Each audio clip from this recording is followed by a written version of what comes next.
Sud Radio, l'invité politique, Jean-François Aquili. Et votre invité politique, Jean-François Aquili, ce matin, c'est Franck Alizio, député RN des Bouches-du-Rhône et candidat d'ailleurs, par ailleurs aussi à la mairie de Marseille. Bonjour Franck Alizio. Bonjour.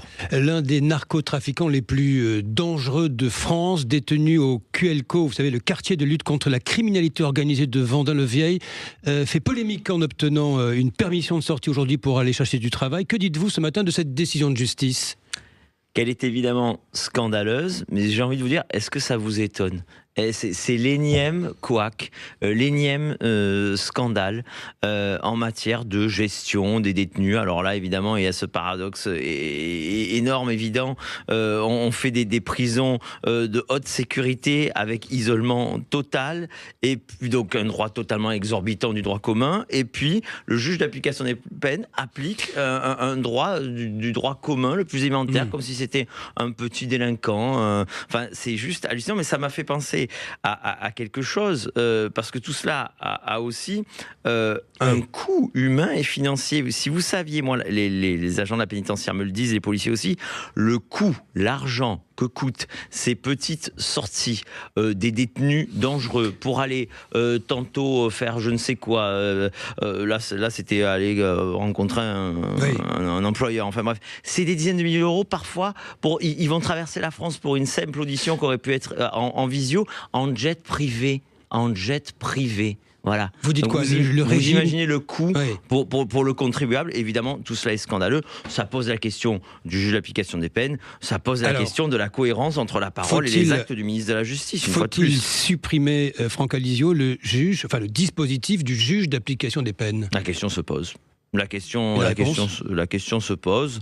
Et je pense qu'il faudrait y réfléchir. C'est une décision qu'il faut prendre collectivement dans la famille politique, mais je pense qu'aujourd'hui, évidemment, tout cela pose un véritable problème, et surtout l'usage qui en est fait. Alors vous avez, Franck Alizio, participé samedi à la marche blanche à Marseille contre le narcotrafic en hommage à Mehdi Kessassi, tué par des trafiquants. Vous n'étiez pas en première ligne avec les autres personnalités politiques. Le Rassemblement national n'était pas le bienvenu. Non, pour le coup, le Rassemblement national était le bienvenu. Ce n'était pas la famille avait tout à fait convenu que notre place était là. J'avais d'ailleurs adressé mes condoléances à Mehdi Kessassi. Non, en revanche, c'est une volonté de ma part de ne pas être dans... Excusez-moi l'expression, mais ça ressemble à ça quand on le regarde, dans le carré VIP. Parce que moi, je vais vous le dire simplement, quand je vais à des obsèques, comme ça qu'on m'a éduqué, je ne me mets pas devant la famille. Voilà, quand je vais à des obsèques, je me mets au milieu des Marseillais. En l'occurrence, j'étais au milieu des Marseillais et j'ai eu honte pour ceux qui se sont mis en avant, honte pour ceux qui ont fait la belle photo qui va bien, honte pour ceux qui étaient là. Vous parlez de qui ? Des personnalités présentes ? Des personnalités politiques présentes, bien évidemment. Il y a qui ?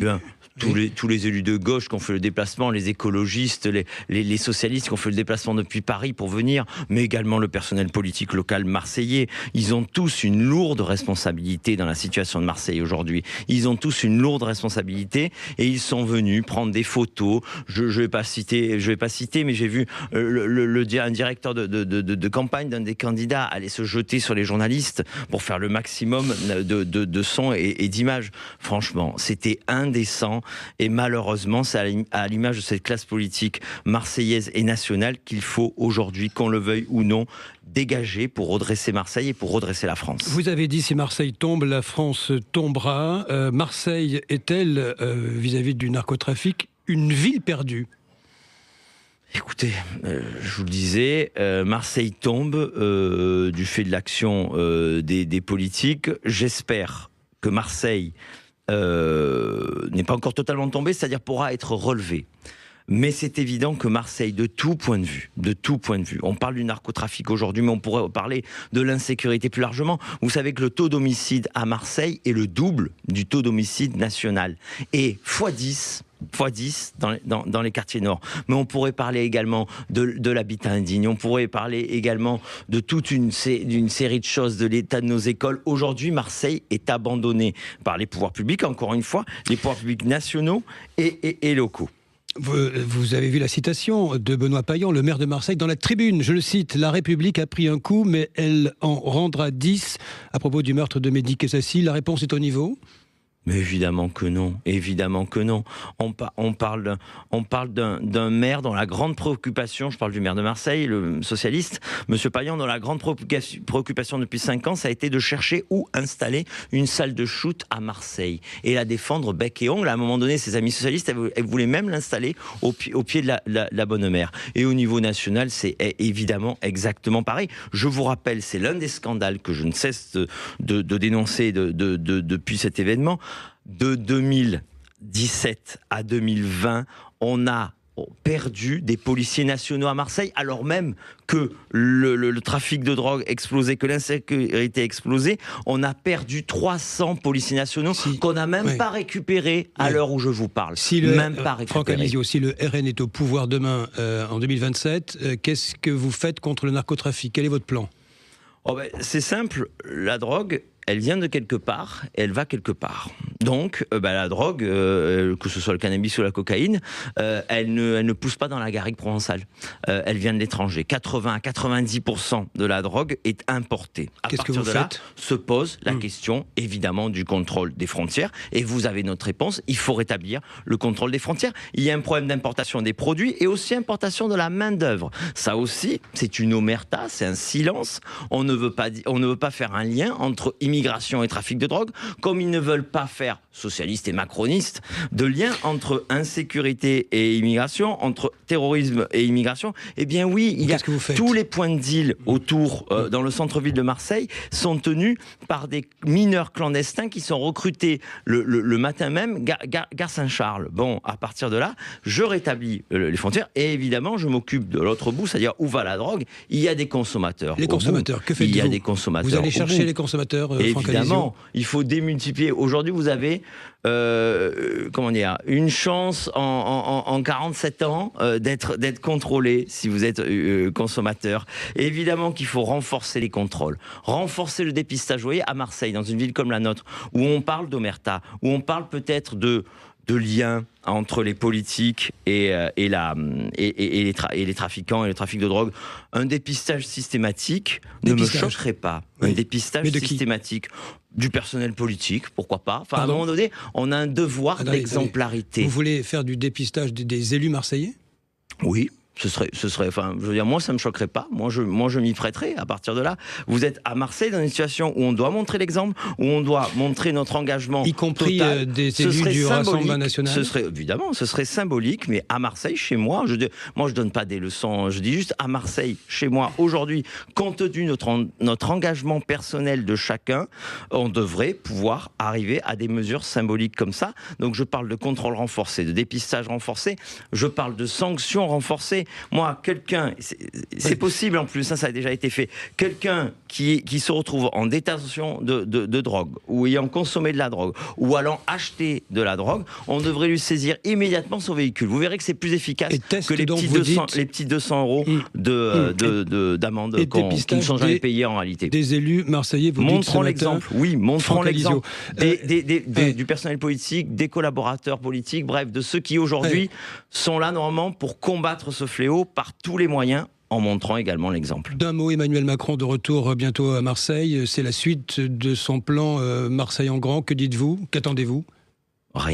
Rien, je ne m'attends à rien et je pense que je serai quand même déçu parce qu'on est à la 10e visite du président de la République, à la 30e visite du ministre de l'Intérieur, au 10e plan anti-drogue annoncé à Marseille et il ne se passe rien. Si c'est pour faire ça, qu'il reste à Paris. Voilà, il y a des décisions fermes à prendre. Nous avons proposé avec Marine Le Pen l'état d'urgence à Marseille, aussi longtemps qu'il le faut. Il y a évidemment toute une série d'autres mesures. On a parlé des consommateurs, on a parlé du contrôle de nos frontières. Et on pourrait parler également de la saisie des biens, de la méthode italienne qui saisit les biens systématiquement des grands trafiquants avant même jugement. Il y a 1000 choses à faire. Ils ne font rien ou presque rien. Franck Alizio, un sondage Cluster 17 pour Politico vous donne en tête au premier tour à 29%. à égalité avec Martine Vassal, qui à est égalité avec Benoît Payan. Oui, avec le maire sortant socialiste. Avec Benoît Payan, pardonnez-moi. Vous dites quoi? Vous pouvez remporter Marseille aujourd'hui? C'est la stratégie aujourd'hui du RN de tenter, je dis bien tenter, de gagner des grandes villes? Mais moi, je le fais d'abord en tant que Marseillais. Je le fais d'abord pour ma ville. Je le fais d'abord parce que je considère que ma ville est dans un tel état et que ce personnel politique l'a mis dans un tel état, encore une fois, gauche et macroniste confondus, qu'il faut aujourd'hui, je m'engage avec mes tripes pour ma ville, et évidemment avec mes convictions, évidemment avec ma famille politique. Et aujourd'hui, je pense que le Rassemblement national et tous ses alliés et tous les Marseillais qui nous rejoignent aujourd'hui, parce qu'il y a des LR, il y a des gens de toutes couleurs politiques qui nous rejoignent, nous pouvons gagner Marseille et nous allons gagner Marseille. Vous avez face Ce à sera vous, la surprise de cette Sébastien municipale. Delogut de la France Insoumise qui peut faire des scores dans les quartiers, Franck Alizio. Tout à fait. Dans les quartiers, vous savez, aux dernières européennes, LFI, qui avait pour seul slogan Free Palestine, a fait 53%. 53% dans les quartiers nord. Les quartiers nord, c'est un quart à un tiers de Marseille. Que dites-vous de sa campagne? Que sa campagne va ressembler à ce que fait LFI depuis des années. Je vous rappelle qu'ils veulent désarmer la police. Je vous rappelle qu'ils veulent supprimer les caméras de vidéosurveillance, alors que je souhaite faire tout l'inverse. Je souhaite multiplier le nombre de policiers municipaux par 3, le nombre de caméras de surveillance par 2. C'est un danger. Et demain, Monsieur Delogut peut être le premier adjoint de Monsieur Payan en cas de victoire. C'est pour ça qu'il faut se mobiliser. C'est pour ça qu'il ne faut pas se tromper au second tour, ni au premier tour. Nous pouvons gagner, nous pouvons relever Marseille. Et si Marseille se relève, la France se relèvera un an plus tard. Franck Alizio, vous êtes parti des 404 députés qui ont voté contre le volet recette du budget à l'Assemblée nationale. Quelle est la logique? Vous faites voter une loi contre les multinationales et vous votez contre à la fin. Où est la logique? Non, on vote pour les choses que l'on considère, sur les propositions et les amendements qu'on a considérés comme justes. Non, comme justes, il fallait, comment dire, voter pendant 2 mois. Dans ces cas-là, il faut passer le budget au Parlement. Voter pendant 2 mois, on vote sur ce qu'on nous propose. Et au final, on a toujours annoncé dès le début qu'on était contre ce budget. Nous avions un contre-budget. Quand j'entends des contre-vérités selon lesquelles on a voulu augmenter les impôts, non, on avait un contre-budget. Si Jordan Bardella avait été Premier ministre au moment où je vous parle, il y aurait un budget qui aurait proposé 45 milliards de baisse d'impôts, 55 milliards de baisse de dépenses. Vous voyez, c'était un budget de bon père de famille qui visait à redresser la France, qui visait à rendre du pouvoir d'achat aux Français, permettait à nos entreprises d'investir et de créer de l'emploi et de la richesse. Voilà ce qu'était le projet de budget du Rassemblement national présenté par Marine et Jean-Philippe Tanguy. Jamais la censure, vous allez laisser les choses en l'état. C'est désormais acquis. Il n'y aura jamais de censure. Nous censurons systématiquement. Maintenant, c'est aux socialistes qui ont fait ce budget en réalité. C'est aux socialistes qui pèsent 1,5% des Français de se décider sur cette censure. Nous censurons systématiquement ce gouvernement. Marine Le Pen l'a annoncé et répété. Ultime question avec vous, Franck Alizio. Nous évoquions les municipales. Robert Ménard, qui est soutenu par désormais les Républicains à Béziers. Est-ce que le divorce est consommé avec lui? Qui était votre soutien, qui était un ami de Marine Le Pen. Et est-ce que le RN lui oppose une liste? Est-ce que vous allez aller au bout de cette logique? Nous verrons. J'avais cru non, mais je ne suis pas dans les ultimes décisions de la Commission nationale d'investiture. C'est à Jordan Bardella de le décider. Nous avions décidé, je crois me souvenir, pour faire un geste de ne pas mettre de candidat face à Robert Ménard, preuve que nous tendons toujours la main au Rassemblement national. Maintenant, évidemment, s'il ne la saisit pas ou s'il fait l'inverse de ce qu'il nous avait dit, la question se pose. C'est dommage parce que Robert Ménard fait de bonnes choses dans sa ville. Je pense notamment à la brigade municipale anti-stup, qui est également faite par Louis Alliot à Perpignan. Robert Ménard devrait être avec nous, mais devrait aussi respecter un allié comme nous qui en a fait un maire il y a quelques années. Merci à vous, Franck Alizio. Merci à vous. Merci Jean-François Aquili. Allez, dans un instant, vous commentez 0826 300 300 l'actualité. Vous avez la parole comme chaque jour, vous le savez, sur Sud Radio. C'est aussi vous, évidemment, qui faites l'actualité. L'un des détenus les plus dangereux de France qui obtient une permission de sortie pour aller chercher du travail. Normalement, il est sorti là tout à l'heure à 7h. Il doit faire un aller-retour pour voir un employeur. En tout cas, c'est ce qui est dit. L'un des détenus les plus dangereux. Comment vous prenez cette décision de la justice? Vous trouvez que c'est scandaleux, que c'est compréhensible, ou le système est à revoir? J'aimerais vous entendre. Est-ce que vous êtes favorable aussi au retour d'un service militaire volontaire. Ça devrait être annoncé cette semaine par Emmanuel Macron. Eh bien, écoutez, là, vous réagissez 0826 300 300. Vous y êtes favorable, tiens, au passage, vous, Franck Alizio, un service militaire volontaire? Je ne veux pas faire la peine au président public, mais ça existe déjà. On peut très bien s'engager. C'est vrai. Voilà. Donc, une fois de plus, le président public se paie de mots.